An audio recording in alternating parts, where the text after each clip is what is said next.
Episode 4 of Show Me the Sauce podcast. We're your hosts, Tim Harvey and Ryan Durrani, and we have been wearing our quarter zips. We have our quarter Yeah, zips. quarter zips. Looking good, looking fresh, We're staying warm. official podcasters today. Staying warm. So we're going to talk about a couple things today, Ryan. Right, we've got White Sparks local search ranking factors for 2026, which I think is important to spend a Yeah. few minutes here understanding the ranking factors specifically for AI search. Yeah, I think it's they do it every single year, and they always do a whole bunch of testing. So a lot of what they say is real life. It's not like theory, which I think is why it's such a good report to kind of dive into and see how it relates to real estate and some of the things we've been talking about with like AI visibility and how it translates from traditional search into AI search. So yeah, let's dig into that and see what we can unveil. Yeah, there's another big update today too, which is OpenAI releasing 5.1. They did it on the sneak though. Yeah, while you were sleeping. Yeah, I feel like you guys told me while I was in bed, and then I woke up and used it straight away. Yeah. Well, we haven't had a lot of time at all. Basically, no time to play around with it yet, but you did. You're 5 hours ahead of me, so you dabbled with it a little bit, and you had some good things to say about it. Yeah, like very small amount of testing right now, but the obviously the most important thing we want to test it for is content. So I went through to see what it compared against to GPT-5, which obviously we had our bugbears with, in the sense that it didn't feel as good as 4.5 or 4 in how it produced content, but 5.1 is so far. Like, I want to do more testing just to be clear. Yeah. 5.1 so far feels more human. The articles I was able to produce, they were done in like 45 seconds as opposed to 5 to 8 minutes before. And the output has been really good. So the haters that came out of the woodwork when 5 released, you think they'll be happy about 5.1? Do you know what? The AI community is such a weird, like, they're never Everybody's- going to be, never everybody's happy. going to be, no, they're never happy. Nerds are never happy. I'm speaking from experience, right? Yeah. We get something good and we're like, yeah, but we could have something better. I think the people who used it for content will be happy. Mm-hmm. I feel like if they're using it for like automations and different workflows, yet to see. But hopefully it feels like in the right direction. There's a comedian that has a great bit about flying on a plane. Is it Gaffigan? Where he's talking about people like bitching about their Wi-Fi not working. Like, dude, you're in a tin can, Yeah. miles in the sky. Like this is impressive, and we just take it for granted. So yeah, the nerds come out of the woodwork. This thing sucks. Like, dude, do you understand what we were able to work with today that we weren't working with a couple years ago? Yeah. I feel like we do forget history very quick. Where we were literally 2 years ago with AI is light years from where we are right now. Yeah, I remember. Well, I said this actually at the event I spoke at in Seattle a few weeks ago. I said I remember writing my first blog, and it was great. By the way, got a lot of positive feedback on it. It's probably still out there somewhere in the ether, but it took me like 2 weeks. Like 2 weeks of doing the research. It's about Instagram, and Instagram is becoming popular. Real estate agents want to know more about it, so I'm like, okay, I'm gonna go do the research, iterate back and forth, back and forth, back and forth, publish, and it was a great piece. I would do that today in 90 seconds. Yeah. So yeah, we've come a long way. We've come a long way. We've come a long way in a short amount of time. Who knows where we're gonna be 6 months from now? All right, so here it is. White Sparks local search ranking factor. So yeah, you and I, we had a chance to dig through this. Yeah. I had some good questions for you. Like, you understand this, you've been doing this for so long that I think it was helpful for me to unpack this. And I think real estate agents who are trying to understand better the differences, the nuances between, I'm going to come down to this particular section here, because what is AI visibility, right? It's SEO at its essence. It's still SEO. However, it's different than organic, traditional search, which is, this middle column here. So what this is showing is the local search ranking factors, like how each, maybe you can add some color to this, Ryan, like how each of these are weighted differently depending on if you're focused on the local map pack in Google or, search or AI search. Yeah, I think the thing that is true for one of these, one of the three is not true for the other two. So the local pack slash maps operates as its own, in like its own system entirely. And so you could have a map that would generate you leads and calls and stuff like that. And some of the stuff that works for that will definitely not work for your website, because the map system is designed to just drive people to a Google property where they call and engage with a business, right? So that is there and it's useful. The key thing here is that I want everybody to understand that ChatGPT uses Google's index.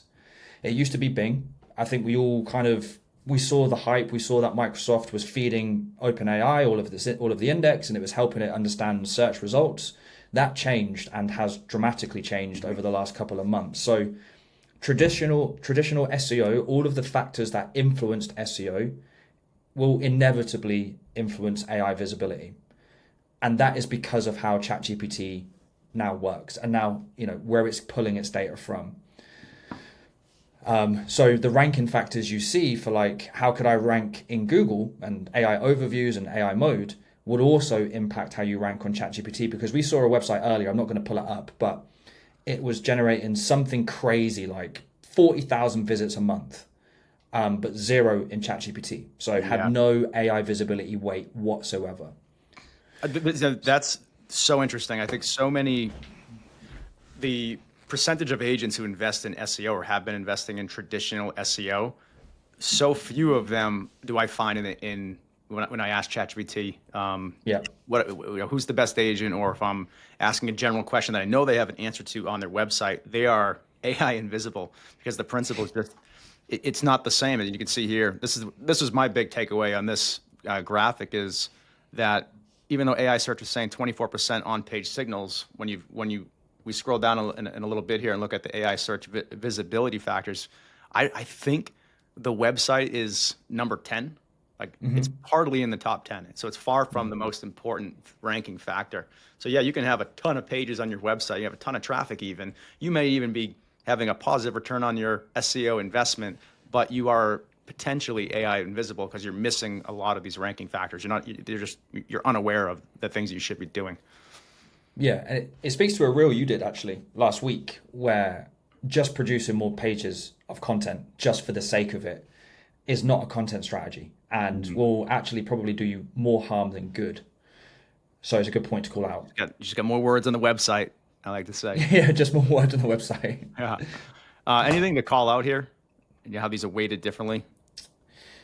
In terms of weighted differently, I said to you, like, this is a bit of a smoke and mirrors report, because SEO has since the dawn of time been all about links and content. There's not really been any variance in that. The only thing that has become more difficult is the parameters of what's considered good content and what's considered a good link. That's really all that's changed. So when we look at the things that I'm paying attention to, is things that potentially are not normal, as in, oh, this is interesting because last year, let's just say, for example, like behavioral signals wasn't as strong, or personalization, which I think we'll jump into because I think it's more of like a haha moment, right? Is how that works in AI search and what that means in AI search. Because I don't know if people understand how you can influence AI search so dramatically just based on how like your consumers and prospects are actually searching themselves. And for those who don't know, what are behavioral signals? How does that relate to the website? Behavioral signals is, how much traffic are you getting to your website? Where is that traffic coming from? How long are they spending on your website? Are they filling out a form? Are they clicking to call you? Are they downloading a PDF? Again, we look at agent websites all the time, and you can almost assume that 90% of the CMSs they use make it really difficult for a user's behavior to occur, whether that be a download, a contact form, or whatever, because a lot of the pages are kind of like blocked. Big pop-ups, download or give you your information before you can access anything on the site. Chances are you're pushing whoever that is off the site pretty quickly. So behavior signals is just anything a user can do on your website, and more importantly, where are they coming from? Yeah, which makes sense for this middle box here, the local organic being your website. So of course that matters. So Google Yeah. cares. You've got this website, on-page signals, right? Do you have content on the website? How's the structure of the page? Is it sound? But then behavior signals are pretty damn important. Are they staying Yeah. on your site? Are they bouncing off your site? Whereas AI search, yeah, on page signals are still important, but behavioral signals are way at the bottom at 4%. So Yeah. it matters, but matters way less. So you can win an AI search and have poor time on page and high bounce rates and still do okay as long as you are checking the boxes up above, Yeah. right? The the real important thing from that, because that's a really good point, is that AI search and Google overviews and AI mode, their job is to not send you to a website. Their job is to give you the answer in the engine so that you can achieve what you came to achieve, basically. And so the way that content is structured is more important now than anything. And again, I feel like they've kind of bundled everything in together. When they say on-page signals, what I believe they mean, obviously, is sort of having the right pages, making sure they're optimized, etc. But for AI search, is how do those specific paragraphs read? How do those specific headers outline? Do they answer the questions in a logical order? It started to go from, again, like the same principles, just the parameters have become far more difficult. And so just like sending 1,000 articles of content to your website because it looks cool is not the way to go. Yeah, yeah. Before I jump down, I do want to get into the AI search visibility factors and even Yeah. negative ranking factors. Indulge me here, Ryan. Can you just give me in 30 seconds, just kind of rattle off a basic definition of what each of these mean? The average real estate agent probably doesn't understand what citation signals are or link signals. Yeah. So on-page signal is everything I just said. Yeah. Review signals is the amount of reviews you have and where, obviously depending on your industry and your market. Citation signals is how often can these LLMs find your name, address, business, phone number, and website and make sure it's consistent. So your Zillow profile, your Realtor.com, your local business directories, all of that stuff. GBP signals is it complete? Does the address match everything else you have on the web? Are you getting reviews? Are there opening times? As you would expect it to kind of survive in the wild. Personalization, which I think deserves more focus than anything else, but we'll get into that in a second. Yeah. Personalization just means the history of how you've searched will influence the results you get in the future. And I'll come back to that when we When we say search, dive just into make it. sure we're not confusing anybody. Not search engines, but AI search. Yeah, Yeah. yeah, yeah. Cool. We missed links, And then link signals up above. link signals are off page. So PR, local community roundups, best agent roundup, anything where you are featured on a website that isn't yours and isn't just like your typical realtor profile. Your That's what we backlinks, would your consider backlink your profile. backlinks. Yeah. All right, so the AI search visibility factors, and I expanded this list. It's a super long list, like what is it, 200 give or take, of these factors, 187, and it makes sense to. I don't think we mentioned this when we started we started recording, but where does this information come from? It's like 40 experts across the world that are basically contributing to this report, and so these are people like you, been living and breathing SEO for quite a long time. And when I look at this is what I took away from it when I was reading this yesterday, Ryan, that the number one ranking factor for AI search in particular is being mentioned on best of lists. And I think that, yeah, this is the first that mentions website. Could be wrong here, but scannable content structure across the entire website. So hardly in the top 10. When you look at the top 3 to 5, it really is, I think, a lot of the things that most agents aren't focused on today, even the ones who have been investing in SEO, focusing entirely on page, which would explain why they're AI invisible. Yeah. So we've been number one factor we've been speaking about for a long time since we basically launched the business, right? Is rate my agent, fast expert, all of these lists where there are curated top 10 or top however many agents. We've been saying that since the day this became more popular adopted rates, as in like more agents took it on. One thing I will call out is in terms of like on-site stuff, where we've got like dedicated page for each service, Mm-hmm. or geographic city neighborhood keyword relevance of content, and website degree of focus on a specific niche. So what this means is, and this is again, I think you can speak to this as well because you've seen this a lot, is if you go to any agent, I'm not going to say any agent, but like 50% of the agents' websites I go on to, they have a homepage, they have an about page, and they have a contact us page. That is literally it. And if I close my eyes, or if I changed Denver to Dallas, it would basically still not tell me anything. It wouldn't tell me who it's for, who it's about, what they offer, what services they can give me. Obviously, humans understand that because we understand intent. We understand that it's a realtor. They can give me whatever, right? But how many times have you seen an agent that does a blog post on like the best pumpkin patches in their area? Not relevant at all.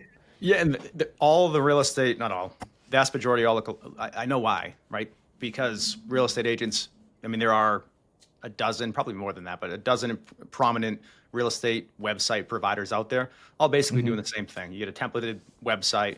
Yeah, you could pay more to like a luxury presence and get a more personalized website, but they're all doing the same thing, right? So that's why they all look alike. They all have the same blog content, or keeping current matters. It's the same content across the majority of these websites. So unless you have an SEO agency, or maybe you have an internal marketing team and you understand the nuances of search engine optimization, that's why every site seems to perform the same, seems to have the same gaps in what pages or what service pages are missing. Yeah. Again, it goes back to the age-old thing of we just want to put content on the site. Like traditional SEO was very, we're going to get as many pieces of content on the site that we can. We're going to see what works, and then we're going to delete what doesn't work. And that was pretty much the strategy. You would kind of try to predict what you could rank for, and then Google would say, nope. And then you'd have to delete them or rework them. And it would be, and this is where agents kind of, distaste for SEO came from, is that they were invested in things that they weren't seeing a return on. That's obviously two parts where the content strategy was not right, but also there was a lot of content that probably had to go in the bin. With AI, you need to be specific. You can tell it exactly what you want with just like a group of pages, and that's it. And that is oftentimes good enough, but you need to understand what the gaps are between the agents who are being cited 1, 2, and 3 versus how you're being cited. Yeah. And it's much easier to tell these days. It's a pretty good point. So if an agent is doing a search or asking themselves, why am I not appearing in the AI answers? Well, why not look at who is appearing? What are they doing right? You'll see in the citations in the AI answer, right? What's going on? Is it citing the website itself? Go to their website, even if it's not being cited. Are they doing the things that Ryan is saying to do right now? And then it's easy enough to do a search to see, do they have third-party mentions? How many mentions? Where are they? In fact, right here, number 5, authority of third-party sites in which reviews are, not this one. That's important too. Prominence of key industry-related or relevant domains, unstructured citations, which is probably something that most people don't know maybe they know what a citation is, but what's an unstructured citation? So the way I look at this is my name and maybe my NAP, like my name, the business name, the address, the phone number being mentioned in blog posts, not on your website, other sites, newspaper articles, press, government sites, industry associations. So that's those third-party mentions, and it's sprinkled all through here in the top 5 or 8. To me, it's all saying the same thing. You've got to have these third-party mentions. It's got to mention you. Ideally, you have backlinks, but that's not. I think that's also maybe a misconception you can help me unpack is if you don't have the backlink, but you have the brand mention, how do machines connect the dots? That's a good question, and that's probably the biggest difference between traditional search and LLMs is that they are looking for structured information about a person, a brokerage, a team, and as long as it's in Google's index, they can access it, and as long as it's consistent, that is the important part. So like if you were featured in Upton's local community roundup as a specialist in condos, and then in another piece of content you're listed as a specialist in waterfront properties, and then somewhere else you're completely something different, It's the consistency of information. So the link doesn't really make that much of a difference. It helps for sure, like hugely helps. But even if an agent was able to get featured in the press and they weren't linked back to, that's still incredibly helpful, because it means, and this is a very recent change as well, ChatGPT has now started to label things as entities, which it didn't do before. And so brand is now more powerful than it has ever been. And the only way you can build your brand is by having your brand mentioned, which is what you're talking about, an unstructured citation, on press, local communities, in someone else's blog. And as long as they're saying the same thing, it's incredibly helpful. I want to highlight one more, and I think we can hop down to the negative ranking factors, what could be hurting you.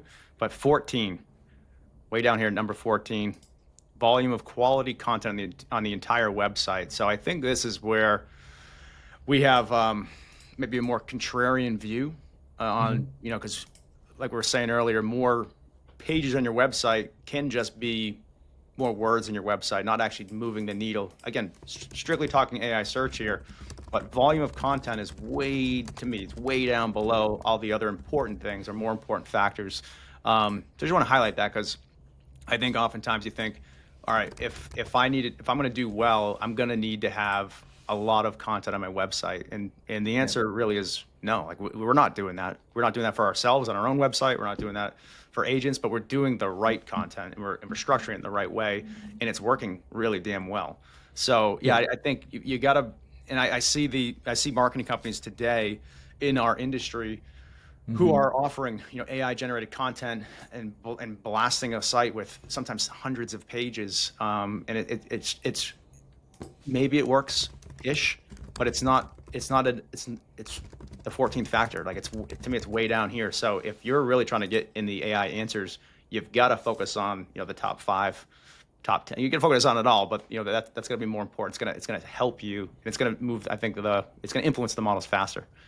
Yeah, and just to give the guidance on what quality content means, like a very easy parameter to set is, does this content get traffic? Does it rank for anything? If it's a no, probably not quality content. Yeah, fair point. So check Google Search Console. Are you getting traffic to that page or not? Yeah, great point. Let's hop into the negative ranking factors. This stuff's interesting here. Expand this one as well. So when we say negative ranking factors, what do we mean? Just like it's hurting you, right? It's keeping you out of the answers.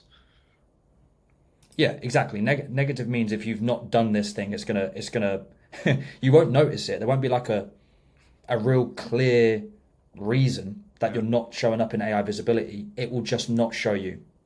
And it's going to be really hard to try and figure it out. But this is really good to give you like an indication of what it looks for. Yeah, a lot in here about Google Business Profile too. Yeah. I think what they've done is blend in all 3 types of search in this last section for negative ranking factors, and anything that's GBP obviously is directly for maps. Do you want to see how many times it's mentioned here? Yeah. And, an interesting one, a couple of these, but, your profile being marked as permanently closed, no hours of operation. I see that a lot, actually, with real estate agents. They'll either not have the hours, or they'll have maybe 9 to 5 just kind of set, not thinking it actually matters, but it does. And I actually just read somewhere or listened to a YouTube video that, let's say an agent had their hours set to 9 to 5, they could be ranking really well. And I'm talking about the map pack here. So if somebody's out, using their phone or desktop, wherever, and asking for, best agents near me, and looking at the map pack, you could be ranking really well. But as you get closer to 5 p.m. or after 5 p.m., you're not ranking well. So, we're not a brick and mortar here in real estate, but I would put it to 24 hours. What's the downside to that? So that was just an aha for me is, okay, if you don't have your hours set, you need to have hours. I would put them to 24 hours, so it's not impacting you, unbeknownst to you, that you're in there during 9 to 5 and you fall out after hours. Yeah, that's a great call out. Actually, that's one of the things that the SEO community have only recently figured out. Whereby, like, if somebody is searching for something at 5:30 and you shut at 5 p.m., all of the ranking, like the order, is going to be completely different. Yeah. And I don't know I do a lot of research in the evening when I'm chilling out after work, and if I want to shoot someone a text or whatever, and it's a service provider and they're open 24 hours, I'm probably going to do that. Yeah, yeah. It's an easy one, right? It's easy. So I Yeah. think when we look at this, my advice to agents is what are the low effort, high impact activities? Go check your hours on your profile, and if you don't have them set to 24, you don't have them period. Make sure you do. And another one that jumps out to me, Ryan, is the absence of crawlable NAP on website, which is interesting. We see it often enough to highlight this here. That Yeah. NAP, your name, your address, your phone number, is that on your website? Yes, it needs to be consistent, but sometimes it's not even there. It's just missing entirely. And so that's in the top 10. You don't have if your NAP is not on the website or it's not crawlable, it's again, it's a negative factor. It's your AI invisible. Yeah, and it's such an easy thing to do. It's so quick. And again, if agents are unsure, what that means is in the footer of your website is you have your business name, the address, the phone number, and then the website, your brand website. To make that better, you would have like your opening hours and stuff like that and an email address. But it's so easy to do, and it's such a benefit to you because it basically means that you can prove you're a real business. Yeah. Any more jumping out at you that we would say is easy wins to check and correct?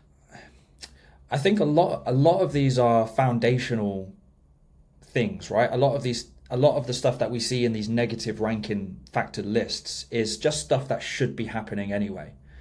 Like, if you've got a business, for example, that is in Texas, but you're registered to Canada, and you get all of this fake traffic going to a Canadian GBP, like that's where it says like the incorrect PIN.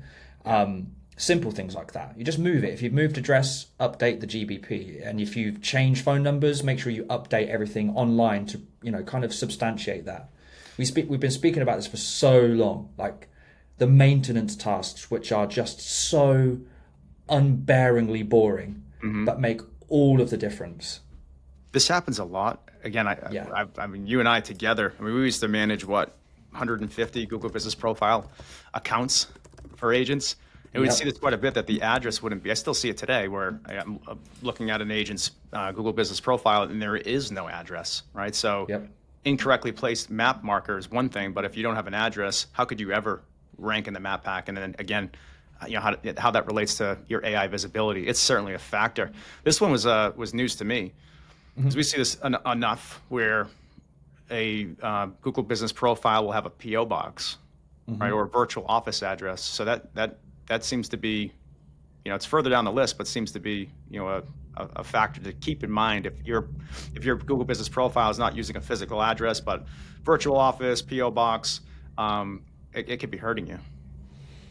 Yeah, it puts you at a much higher risk to be suspended. And so let's just say you've got 400 reviews on a PO box address, and for whatever reason you change your brokerage name or you update your Google My Business profile for any reason, you are in a very risky territory, because once Google reviews that again, because you've obviously survived for so long, if you give it any reason to kind of come back and suspect that you're up to no good and you've got a PO box, unless there's a very good reason, it will very likely suspend you. And trying to get a Google My Business profile back once you've been suspended, as Tim and I know, is impossible nearly. It's why we don't manage them anymore, right? Yeah, why we don't touch them anymore. It wasn't fun. Yeah, we try to. It's like the plague. We just keep it at distance. Yeah. Well, this is. I think we should in the description here share this report. There's so much more in here, but yeah, I think the most important things for us, for what we do with AI visibility, is the AI search factors, and then being mindful of the negative ranking factors. So I think agents would benefit from combing through this and then just doing some simple checks to see, am I doing the right things? Why am I not in the answers? Well, the answer to that question is probably in this report here. 100%. Yeah. Anything else to share? Otherwise, I say we wrap. Yeah, I think that's good. I think it's always great to go through stuff like this, because this is not real estate specific. It's SEO specific, but all of the principles still apply. And so take the time to go through it and see how much of it you are getting right and how much of it you're getting wrong. And then if you want to understand maybe why you're not visible in AI search, is look at the people who are, and then look at what you're missing, and then use that list as almost like a reference point.